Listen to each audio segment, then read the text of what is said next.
Kumusta kayo mga padreng at welcome back na naman sa ating channel. Sa araw na ito ay tuturo ko sa inyo paano mag-install ng rapid backfire. Gumagamit lamang ako dito ng interrupter relay tsaka horn relay. At hanapin lang natin mga padreng yung trigger ng busina. Dalawang wire po yun. So dito siya nakapwesto. Yan yung black na yan siya yung magsisilbing accessories wire. Yung green siya yung negative trigger ng ating switch ng busina. At ang gagawin lang natin dyan mga padreng dito sa ating interrupter relay may makikita tayong red at black. Yung black siya yung negative, lalagay natin yan sa negative trigger. Yung red naman lalagay natin yan sa kulay black sa switch ng ating busina. So itap natin to. Ayan na magsisilbing positive negative na papasok dito sa ating relay. At ang ginawa ko lang dito mga padreng, ininangan ko yung bawat terminal ng ating horn relay. Tapos dito yung number 30 siya yung ilalagay natin sa negative ng battery para yung 87 ang lalabas sa kanya ay negative. Siya yung papunta dun sa ating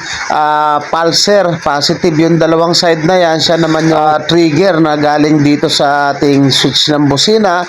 Pumasok dun sa interrupter relay. So ito na siya. So ayan mga padreng, ito yung unang step natin. Yung trigger ng busina dito positive negative sa ating interrupter relay. So ito siya. Ayan, yung black siya yung negative. Yung red siya yung positive. Ang ginawa ko lang dito mga padreng, hinabaan ko lang yung wire para pwedeng pihitin. Ipapagapang namin yan doon sa manibela. So ito yung ating horn relay, yung dalawang yellow ng interrupter dito sa 85-86 kahit magkabaligtaran po yan. So ito na siya mga padreng, yung 30 ng horn relay linagay ko lang sa negative ng battery para pag nag-trigger yung 86-85 lalabas dito sa 87 ay negative.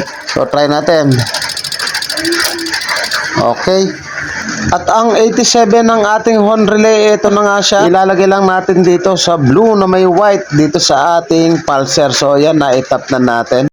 At ito na yung ating diagram mga padreng. Dito sa ating interrupter relay may makikita tayong black, red. So yung black at red na yan siya yung negative, positive. At ang ginawa ko lang sa video natin dito sa ating interrupter relay, yung black tsaka red na yan, at tinap ko lang yan dun sa ating trigger ng busina. Dahil nga ang gusto kong gawin, pag nagbusina ka, yung switch ng busina yun ang aming pinaka switch para gumana yung ating rapid backfire. Tapos yung dalawang yellow ng ating interrupter relay, tatakbo lamang po yan sa 85-86 ng ating horn relay. Sila yung magsisilbing trigger para yung 30 na pumunta sa 12 volts battery negative, ang ilalabas niya sa 87 ay negative. Itatap lang natin siya sa blue na may white dito sa ating stator. So ganun lang kasimple yung ating diagram, madaling sundan at walang kahirap-hirap.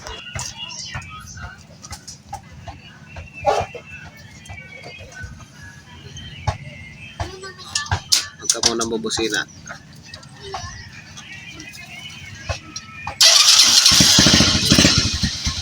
Okay, painitin mo muna.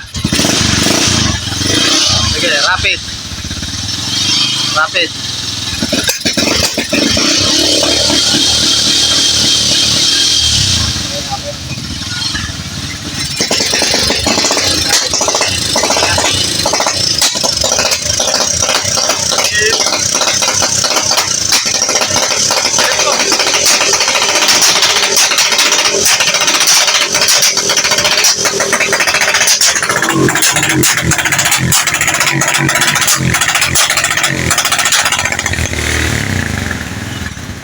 Natuloy. Lutong at sana.